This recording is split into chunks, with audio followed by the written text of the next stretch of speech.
Kebanyakan orang hari-hari ini makin stres karena ngerasa dunia semakin sulit. Semua fokus sama diri sendiri, nggak lagi peduli sama orang lain, dan merasanya semua harus survival mode on.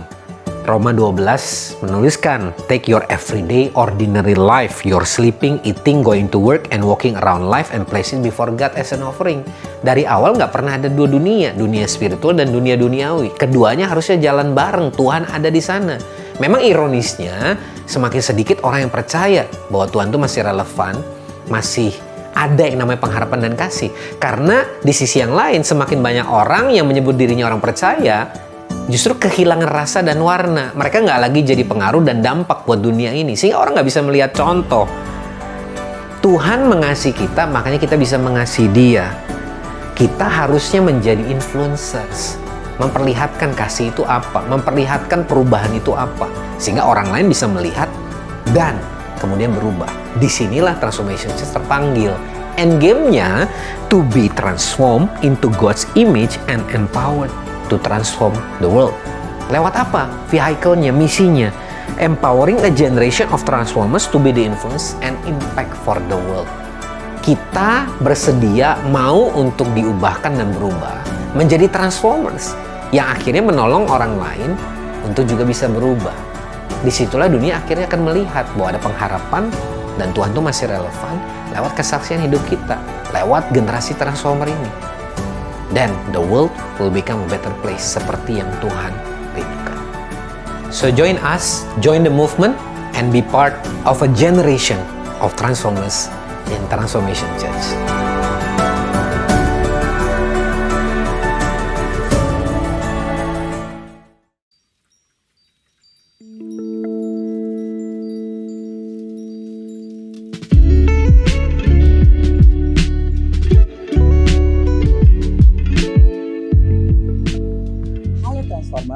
Welcome to Transformation Church.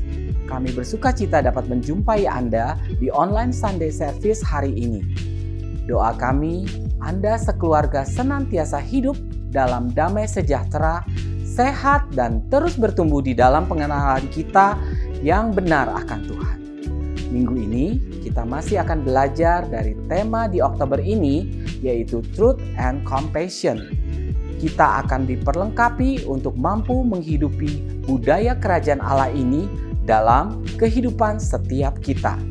Saya percaya kita semua antusias untuk belajar dan mengalami firman Tuhan yang lebih lagi. Dan sekarang, mari kita siapkan hati kita untuk memuji dan menyembah Tuhan bersama-sama, serta menerima kebenaran firman Tuhan. Kau terbesar dan mulia, ajaib semua perbuatanmu. Kau terbesar dan mulia, biarlah semua memujimu. Biarlah semua makhluk di bumi dan di surga datang memuji dan menyembah-Mu Tuhan. Haleluya. Hey, hey.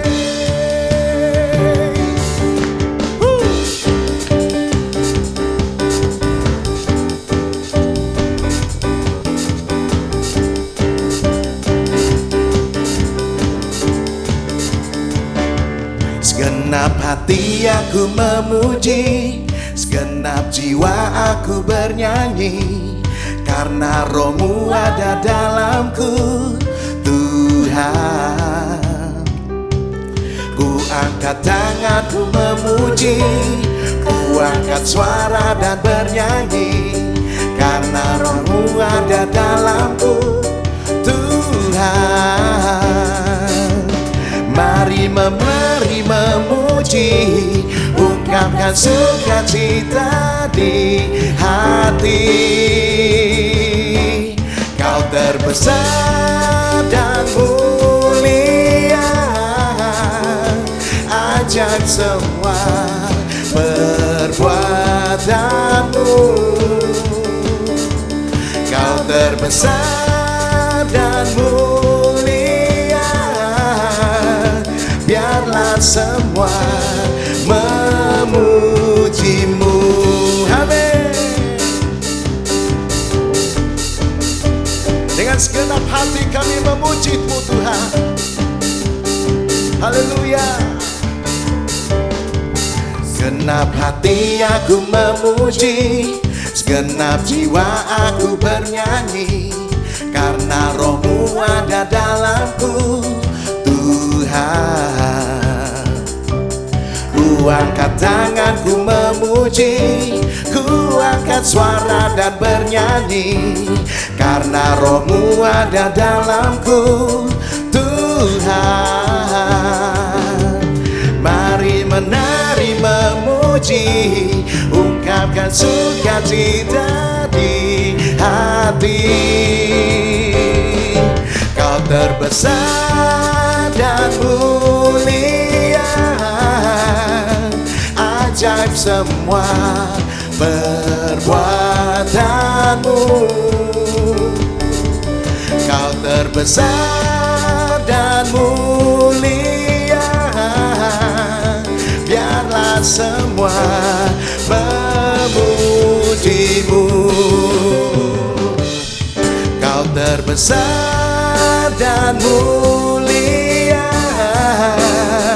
ajaib semua perbuatanmu.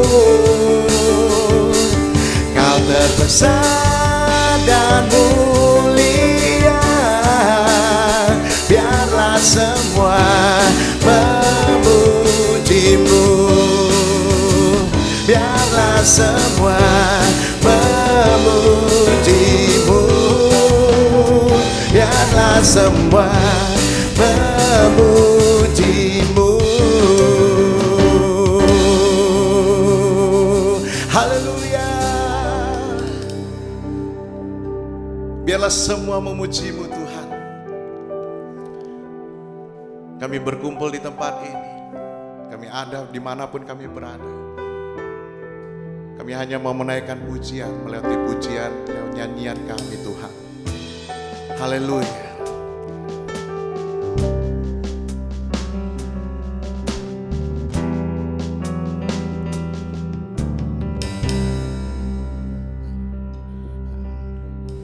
I choose to sing when I can hardly breathe over breath. I choose to stand when all I wanna do is give up. I choose to trust when my whole world is falling apart. I choose you, Jesus, 'cause I still believe. Through it all, I still believe. You are wonderful. You never given up on me. You never given up on me. I choose to love when everything around me screams hey. I choose to heal when I have walked through sorrow and pain. I choose your name, the only name that's worthy of praise. I choose you, Jesus, 'cause I still believe. Through it all, I still believe. You are wonderful. You never given up on me. You never given up on me. 'Cause I still believe. You are powerful. I still believe. You do miracles. You never given up on me. You never given up on me.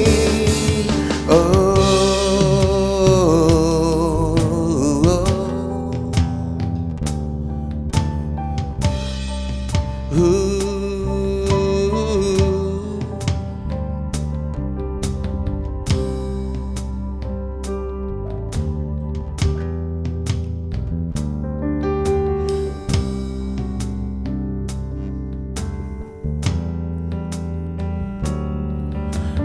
world may say, where is your God?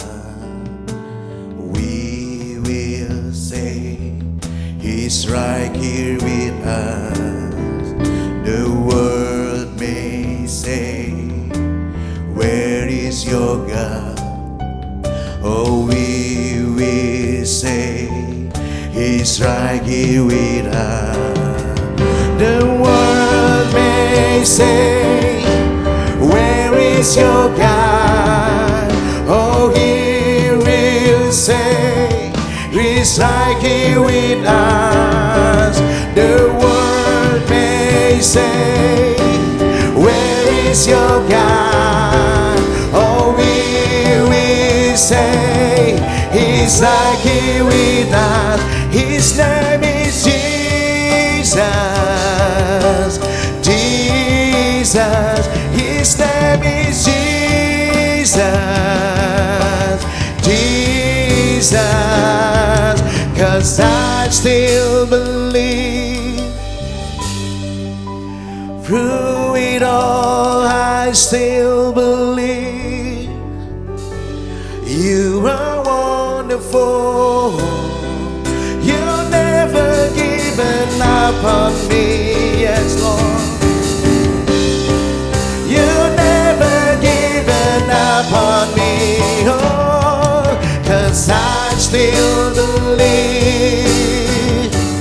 You are powerful, I still believe. You do miracles. You've never given up on me. You've never given up on me. You've never given up on me.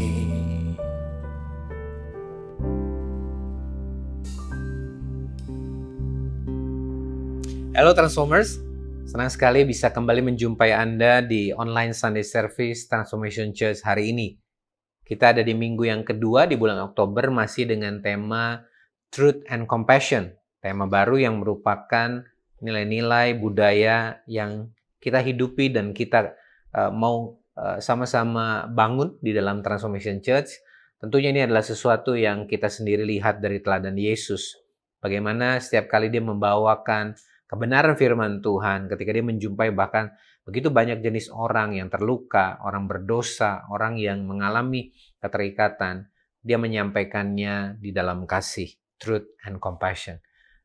Kalau minggu lalu kita belajar bagaimana kita mau jadi orang-orang yang punya thirst, punya kehausan, kelaparan, kebenaran akan pribadi Tuhan. Kita akan mulai di minggu yang kedua ini dengan value atau culture yang kedua, yaitu transparency. Nah, bicara soal transparansi atau keterbukaan atau bicara soal transparan, tidak ada yang ditutupi, ini bicara soal apa? Bicara soal rooted in honesty and integrity. Bagaimana kehidupan yang kita bangun sebagai orang percaya berakar kuat dibangun di atas kejujuran dan integritas. Kalau kita bicara soal honesty and integrity, tentunya pasti ada sisi yang lain, yaitu bicara soal dishonesty atau ketidakjujuran atau greed, yaitu kerakusan. Dan bicara soal transformasi, inilah yang selalu Tuhan hadirkan dalam kehidupan orang yang percaya dan menyerahkan hidupnya kepada Yesus. Kalau kita baca dalam Lukas pasal ke-19 ayat 1-10, kita akan menemukan ada seorang tokoh, seorang pemungut cukai yang namanya Zakheus. Dia adalah seorang yang totally nggak transparan. Dia jelas orang yang bukan orang yang jujur karena dia memungut pajak dari bangsanya sendiri, seorang yang pasti dicap sebagai pengkhianat. Lalu kemudian dia juga pasti orang yang rakus, mengutamakan kepentingan sendiri dan lain sebagainya. Tetapi yang menarik kita membaca dalam kisah Zakheus bahwa seorang yang demikian kikir, tidak jujur dan rakus itu ketika dia mengalami perjumpaan dengan Yesus, Anda bisa temukan dalam Lukas tadi, bagaimana dia bukan hanya bertobat ketika Yesus mengajak dia, saya harus datang, kata Yesus, Zakheus. Dia naik ke atas pohon karena dia begitu ingin melihat dan menemukan Yesus seperti apa. Dan dia memanggil Zakheus turun, memanggil dengan namanya, sebuah bentuk kasih. Dan dia mau datang untuk makan dan tinggal di rumahnya. Dan Zakheus begitu bersuka cita, dan sekalipun banyak orang masih mencemooh dia. Tapi Anda tahu apa yang terjadi? Ketika dia sampai ke rumah, dia menjadi orang yang sama sekali berbeda. Dia begitu transparan mengakui pelanggaran, dosa, dan kesalahan selama ini. Dia katakan, aku akan berikan setengah dari hartaku ini. Lalu kemudian orang-orang yang pernah aku rugikan, aku tipu, aku kembalikan berkali lipat. Sebuah kualitas yang hanya bisa kita temukan dalam kehidupan seorang yang jujur, yang terbuka, mau mengakui dosanya, bertobat dari dosanya, dan bahkan kemudian menjadi orang yang murah hati. Sebuah perubahan yang sangat radikal. Inilah sebuah transformasi ketika kita hidup di dalam kejujuran dan integritas. Maka hidup kita akan diubahkan Tuhan. Kalau seorang seperti Zakheus yang punya masa lalu yang begitu buruk pun, ketika berjumpa dengan Tuhan bisa mengalami sebuah transformasi, bahkan menjadi orang yang kemudian memberkati. Tentunya saya percaya Anda dan saya juga punya sebuah opportunity, sebuah kesempatan untuk bisa melakukan perubahan hari ini dan mengizinkan Roh Kudus bekerja dalam kehidupan kita. Nah, mari kita belajar satu persatu, ya, terinspirasi dari kehidupan Zakheus tadi, bagaimana kita juga bisa memiliki kehidupan di atas sebuah budaya atau sebuah nilai yang namanya transparansi tadi. Yang pertama, penting buat kita untuk membangun honesty in action. Bicara soal bukan cuma perkataan, artinya tindakan yang kita lakukan, kehidupan yang kita jalani, baik itu intensi yang muncul dari hati kita maupun tindakan dan perkataan yang keluar dari mulut kita, itu semua adalah kehidupan yang dibangun di atas kejujuran. Amsal 11 ayat 3 menyatakan orang yang jujur dipimpin oleh ketulusannya, tetapi pengkhianat dirusak oleh kecurangannya. Apakah yang memimpin hidup Anda hari ini? Apakah ada begitu banyak hal yang ditutupi, ada begitu banyak ketidakjujuran? Hari ini, maukah kita bertobat dan berpaling dari jalan kita sendiri dan kemudian kita berbalik kepada Tuhan seperti Zakheus? Mulai hari ini, biarlah perkataan kita, hati kita, intensi kita, dan kemudian tindakan kita lakukan menggambarkan kejujuran dan integritas.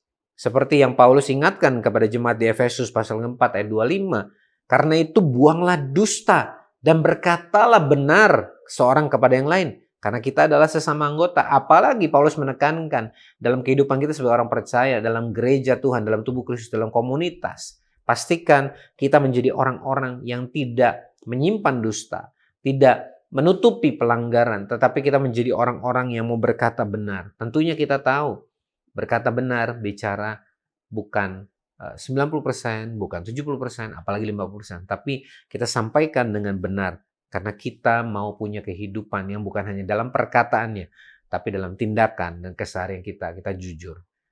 Kalau ada orang-orang di sekitar kita, yaitu mungkin orang tua, pasangan, anak, orang-orang yang tinggal bersama dengan kita, mereka lah yang mungkin akan menjadi orang yang akan bisa membuktikan apakah kehidupan yang kita bangun di depan banyak orang, di depan layar, ya, di atas panggung, apakah ini adalah pribadi kita yang sebenarnya. Jangan sampai kita menjadi orang-orang yang sepertinya punya double personality. Ketika di depan banyak orang dan ketika di rumah menjadi totally different. Tapi biarlah orang-orang yang ada di sekitar kita juga bisa menemukan bahwa kita adalah orang yang sama. Baik itu di depan layar, di depan banyak orang, maupun di rumah kita ketika tidak banyak orang yang bahkan melihat. Yang kedua, kita belajar bagaimana kita bisa memiliki a clear conscience atau hati nurani yang jernih, yang bersih. Karena waktu kita hidup jujur dan dalam integritas, transparan tadi, maka kita nggak akan tertuduh oleh hati nurani kita sendiri. Ketika kita datang ke hadapan Tuhan, kita nggak menjadi tertuduh dan merasa kita terhakimi. Ketika kita berjumpa dengan orang, kita akan bulat dan tetap teguh, bahkan kita berani menyampaikan kebenaran. Karena kita orang-orang yang hidup bukan cuma dengan apa yang kita katakan, tapi dalam kehidupan kita. Sangat sederhana ketika ada seseorang yang mau menegur atau menyampaikan kebenaran kepada orang lain, mengajarkan sesuatu. Kalau itu sesuatu yang bukan dihidupinya, maka apa yang dia sampaikan itu nggak akan punya sebuah power, nggak akan punya sebuah dorongan atau kuasa. Karena itu cuma perkataan kosong belaka. Tapi waktu kita menghidupi apa yang kita ajarkan, bukan hanya orang yang mendengarnya akan diberkati dan akan mengalami perubahan, tetapi setiap perkataan yang keluar itu menjadi perkataan yang memberikan kekuatan. Karena itu datang dari kehidupan yang nyata. Ya, 2 Korintus 8 ayat 21 dalam terjemahan Indonesia dikatakan, karena kami memikirkan yang baik bukan hanya di hadapan Tuhan, tetapi juga di hadapan manusia. Dalam terjemahan NIV dituliskan dengan sangat tajam, dikatakan gini, for we are taking pains to do what is right. Karena kami bahkan bersusah payah untuk melakukan apa yang benar. Artinya gini, melakukan apa yang benar nggak selalu itu menyenangkan maksudnya. Dalam bahasa terjemahan Indonesia dikatakan kami senantiasa berusaha melakukan. Jadi bukan hanya memikirkan, tapi melakukan yang benar. Baik di hadapan Tuhan maupun manusia. Jadi memang tidak selalu bahwa yang kita lakukan itu kalau kebenaran pasti menyenangkan atau nyaman. Seringkali ada hal-hal yang tidak menyenangkan. Tetapi kita mau memilih untuk melakukan apa yang benar di hadapan Tuhan. Mazmur 32 ayat 5 menuliskan, dosaku kuberitahukan kepadamu, dalam artian Tuhan, dan kesalahanku tidaklah kusembunyikan. Aku berkata, aku akan mengaku kepada Tuhan pelanggaran-pelanggaranku, dan Engkau mengampuni kesalahan karena dosaku. Saudara, kita tahu Tuhan kita, Tuhan yang Maha Tahu. Dia bahkan tahu isi hati kita, sekalipun kita tidak mengutarakannya.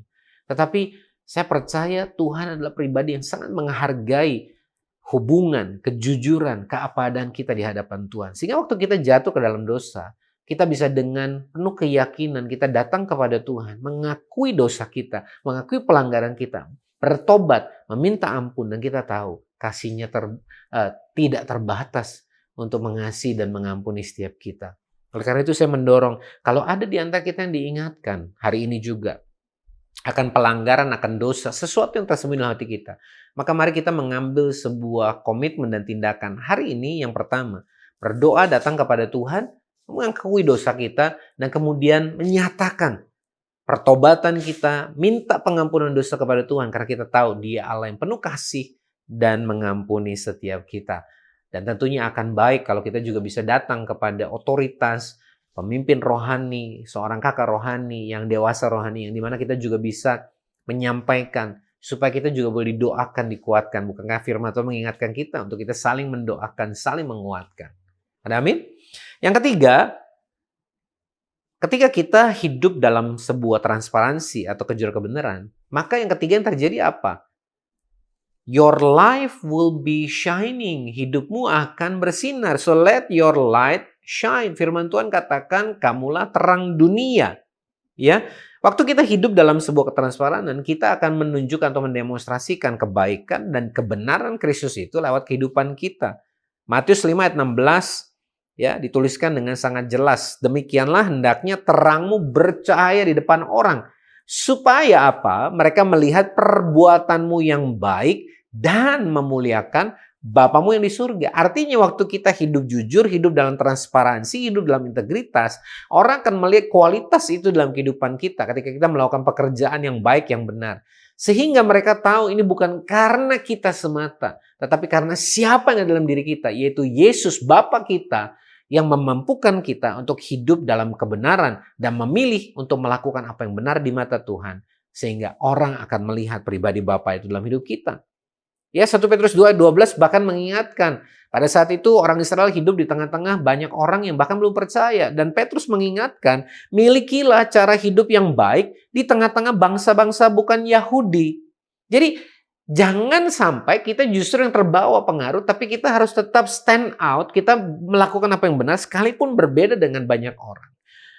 Supaya katanya apa? Apabila mereka memfitnah kamu sebagai orang durjana, orang yang gak benar gitu ya, mereka dapat melihatnya dari perbuatanmu yang baik dan memuliakan Allah pada hari yang melawat mereka.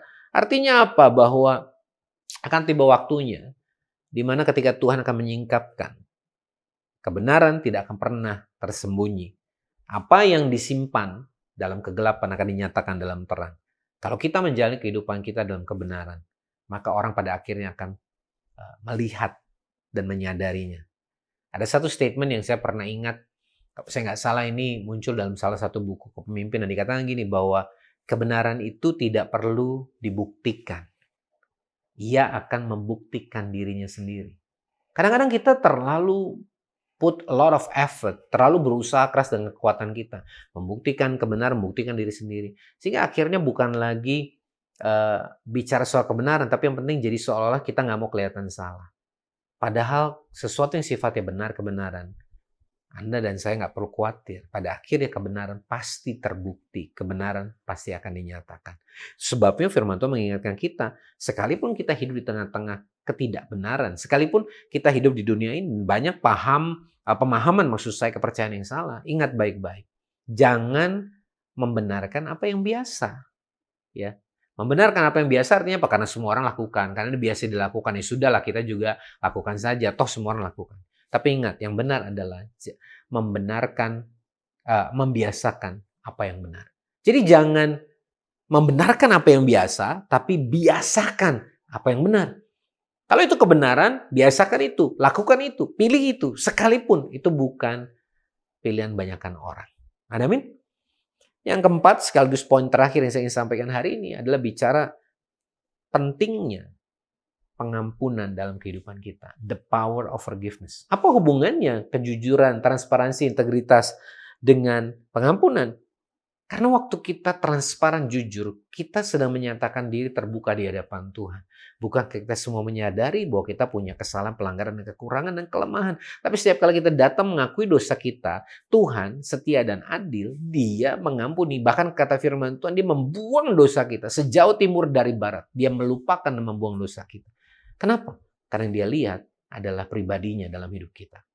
Dan ini menjadi kekuatan dan modal yang memampukan kita sehingga kita juga mampu mengampuni, melepaskan pengampunan.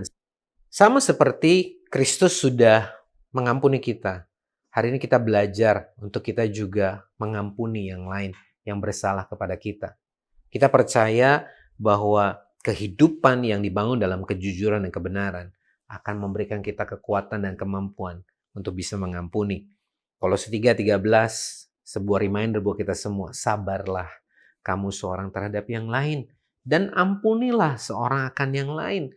Apabila yang seorang menaruh dendam terhadap yang lain, sama seperti Tuhan telah mengampuni kamu, kamu perbuatlah juga demikian. Ya, sama. Karena Tuhan sudah mengampuni kita. Tuhan ingatkan seperti dalam doa Bapa kami, ampuni kami kesalahan kami seperti Ampuni kesalahan kami seperti kami mengampuni kesalahan orang lain kepada kami. Kita tahu kasih Tuhan luar biasa, pengampunannya sudah diberikan di atas kayu salib. Dan itu yang memberikan kita kekuatan, kemampuan untuk kita juga bisa mengampuni. Kalau ada di antara kita yang diingatkan, Roh Kudus berbicara dalam hati kita, ada orang-orang yang kita perlu ampuni, ada orang-orang yang perlu kita bereskan hubungan dengan mereka. Mari hari ini datang kepada Tuhan, akui di hadapan Dia, minta pertolongan Roh Kudus untuk supaya kita dikuatkan dan dimampukan. Kemudian kita bereskan.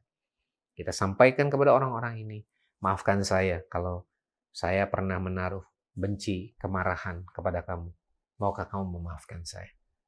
Dan apapun yang menjadi keputusan dan reaksi orang tersebut bukanlah bagian kita. Bagian kita adalah bertobat di hadapan Tuhan, mengambil kuasa pengampunan yang datang dari Tuhan dan belas kasihan Tuhan itu, sehingga kita kemudian diberi kemampuan dan kerelaan untuk juga melepaskan pengampunan dengan cara menginisiasi pemulihan hubungan, bahkan meminta maaf kalau selama ini kita menjadi orang yang sudah menyimpan dendam dalam hati kita. Amin. Dan sebagai penutup saya ingin sampaikan, saya tidak akan bacakan semua karena ini panjang sekali, tapi saya mendorong Anda semua untuk membaca kisah Yusuf di dalam, khususnya kalau kita menemukan di dalam Kejadian pasal ke-39 dimulai. Bagaimana kehidupan seorang Yusuf dari seorang yang mendapat mimpi yang begitu besar, tapi kemudian Tuhan bentuk dalam sebuah proses yang mendewasakan Yusuf. Dari dibuang ke dalam sumur, dijual sebagai budak, bahkan dipercaya menjadi orang, kepercayaan seorang kepala dari Mesir namanya Potifar, tapi kemudian difitnah oleh istrinya, padahal dia berlaku benar, dilemparkan ke dalam penjara. Dia menjadi orang yang berjasa mengartikan mimpi, juru roti dan juru minum, tapi dilupakan Tapi ketika Tuhan waktunya tiba dan proses Yusuf itu sampai waktunya, dia menjaga kehidupannya tetap jujur dan integritas sekalipun ya ada sebuah pilihan dan tawaran yang lebih nyaman dalam hidupnya. Itu yang membuat firman Tuhan menuliskan berkali-kali, tetapi Tuhan menyertai Yusuf. Ya, hidup dalam transparansi akan memberikan kepada kita sebuah perlindungan dan keamanan. Kenapa? Karena penyertaan Tuhan jelas ada bersama dengan kita. Dan bukan hanya sampai di situ. Ketika Tuhan mengangkat Yusuf menjadi Perdana Menteri, orang nomor 2 yang kuasanya hanya kalah sama Firaunnya saja. Dia menjadi berkat, bangsa-bangsa bisa mendapatkan makanan karena dia mengumpulkan makanan dalam 7 tahun kelimpahan. Sehingga ketika ada masa kekeringan, masa kekurangan tersebut, dia jadi berkat. Bahkan lewat apa yang dia kerjakan, dia membuka jalan untuk keluarganya, bangsanya. Dan bahkan ketika ayahnya sudah meninggal pun, dia punya belas kasihan untuk melepaskan pengampunan kepada kakak-kakaknya yang sudah menjahati dia dulu. Dan dia bisa melihat ada grand design Tuhan. Sekalipun kamu merekakan apa yang jahat dalam hidup saya, tapi saya bisa melihat Tuhan punya rencana yang luar biasa, mengutus aku lebih dulu supaya bisa menyelamatkan satu bangsa yang besar, yaitu bangsa Israel. Saudara yang dikasihi Tuhan, inilah sebuah kehidupan yang begitu luar biasa, berbuah berdampak karena dibangun di atas kejujuran dan integritas. Saya percaya kita semua mau jadi orang-orang yang demikian, dan Tuhan menghendaki supaya kita ditemukan jujur di hadapan Tuhan. Seperti yang dituliskan oleh Rick Warren, penulis buku Purpose Driven Life. Transparency is not about being perfect, but about being real. And real change begins with honesty. Transparansi itu bukan soal menjadi sempurna, tapi menjadi apa adanya. Dan perubahan yang sesungguhnya dimulai dengan kejujuran. Jadi saudara dikasih Tuhan, jangan tunggu besok, jangan tunggu nanti. Tapi marilah kita mengambil keputusan dan memulai hari ini. Bertobat kalau selama ini kita tidak hidup dalam kebenaran dan kejujuran. Kita memilih untuk kompromi, menjadi sama dengan banyak orang. Tapi hari ini, lewat pertobatan kita datang kepada Tuhan dan berkata, Tuhan mulai hari ini, biarlah aku berjalan dalam kebenaran, dan aku percaya kasih karunia pertolongan Tuhan dan penyertaan Tuhan sama seperti yang menyertai Yusuf akan ada dalam hidupku ketika aku membangunnya dalam kebenaran, dalam kejujuran, dalam integritas. Sekalipun sulit, tapi aku percaya kasih karunia Tuhan cukup bagiku. Kami serahkan hidup kami ke dalam tangan-Mu Tuhan. Kami percaya pertolongan, penyertaan, kekuatan, kuat kuasa yang datangnya dari Tuhan menyertai hidup kami. Hari ini berapa banyak saudara yang menyerahkan hidupmu kepada Tuhan. Kau berkata, Tuhan biarlah hidupku boleh jujur di hadapan Tuhan. Hari ini mari datang kepada Tuhan. Sampaikan komitmenmu, nyatakan apa yang menjadi isi hatimu. Dan dengar ini, bahwa hari ini juga ada kekuatan kasih karunia yang Tuhan berikan dalam hidupmu. Kalau ada pengampunan yang Tuhan ingatkan untuk kau lepaskan, mari buat keputusan hari ini. Ya, kiranya hatimu lembut dan berkata, Tuhan, aku lepaskan pengampunan. Kalau ada hal-hal yang serong yang Tuhan temukan dan Tuhan ingatkan, hari ini mari bereskan, perbaiki, bertobat di hadapan Tuhan. Ya, bertobat dari apa yang selama ini kau kerjakan dalam pekerjaan, usaha, dan keluargamu. Dan percaya untuk kau memilih kebenaran. Sekalipun mungkin itu sulit, sekalipun mungkin ada sesuatu yang tidak menyenangkan, dan sekalipun ada proses yang harus engkau jalani karena pertobatan. Percayalah pada akhirnya kasih karunia Tuhan mencukupkan dan engkau akan dimampukan untuk bisa terus menjalani kehidupanmu dalam kebenaran sesuai dengan kehendak Tuhan. Hari ini, kalau Anda berkata, saya mau, mari datang kepada Tuhan dan katakan, Tuhan, ini aku. Jadilah sesuai kehendakku, sesuai kehendakmu dalam kehidupan. Dan buat Anda yang mungkin dari tadi bertanya, tapi bagaimana saya bisa memulai sebuah hubungan yang personal dengan Tuhan? Selama ini aku belum pernah memilikinya. Bagaimana aku bisa hidup benar kalau aku sendiri tidak mengenal pribadi Tuhan? Dan Anda memang benar. Semua ini dimulai ketika kita berdamai dengan Tuhan, berdamai dengan diri kita sendiri. Yaitu dengan apa? Mempercayai bahwa Yesus adalah Tuhan dan Juru Selamat yang mati di kayu salib, menebus hidup kita. Dan ada pengampunan, ada penebusan dosa yang sudah diserahkan kepada kita. Dan percaya waktu kita mengaku dengan mulut kita bahwa Yesus adalah Tuhan, dan percaya dalam hati kita bahwa Dia bangkit dari kematian, dari salib, dan kemudian Dia menjadi pribadi yang menyelamatkan kita, maka kita menjadi orang yang akan menerima keselamatan. Mari katakan bersama-sama dengan saya dalam doa yang singkat ini. Tuhan Yesus, aku percaya Engkau adalah Tuhan dan Juru Selamat dalam hidupku. Aku menyerahkan hidupku ke dalam tangan-Mu. Aku percaya dosaku diampuni dan hidupku sudah diubahkan Tuhan. Mulai hari dan seterusnya aku menyerahkan hidupku ke dalam tangan-Mu. Jadi sesuai kehendak-Mu dalam kehidupanku. Di dalam nama Tuhan Yesus. Amin.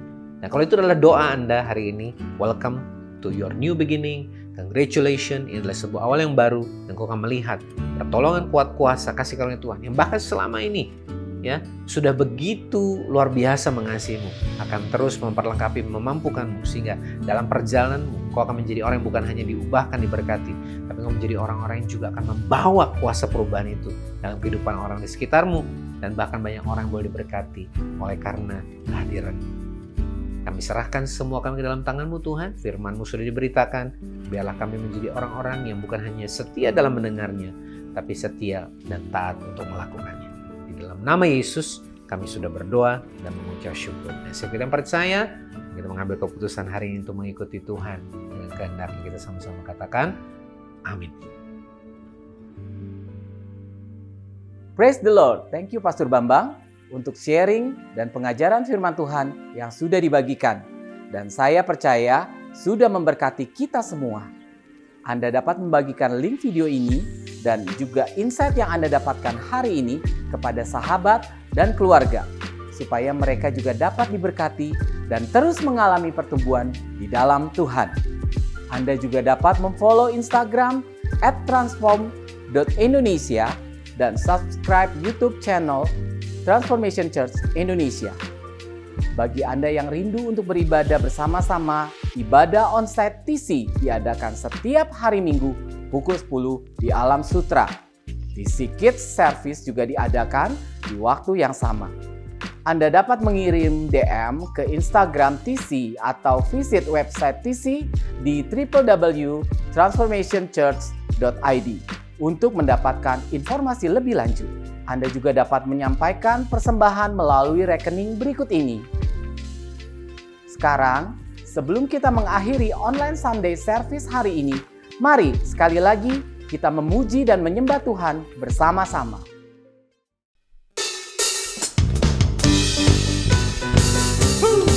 Yeah, yeah.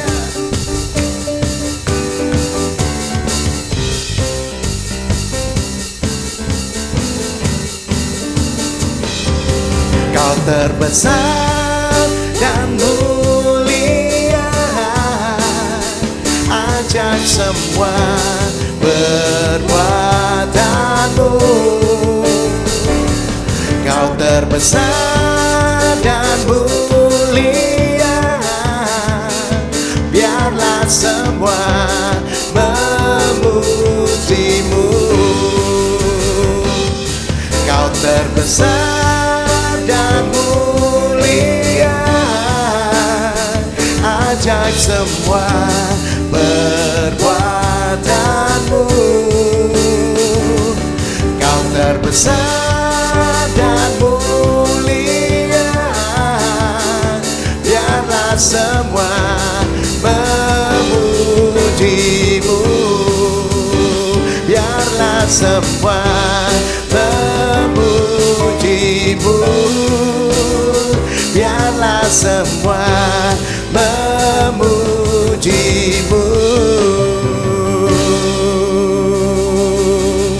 Haleluya.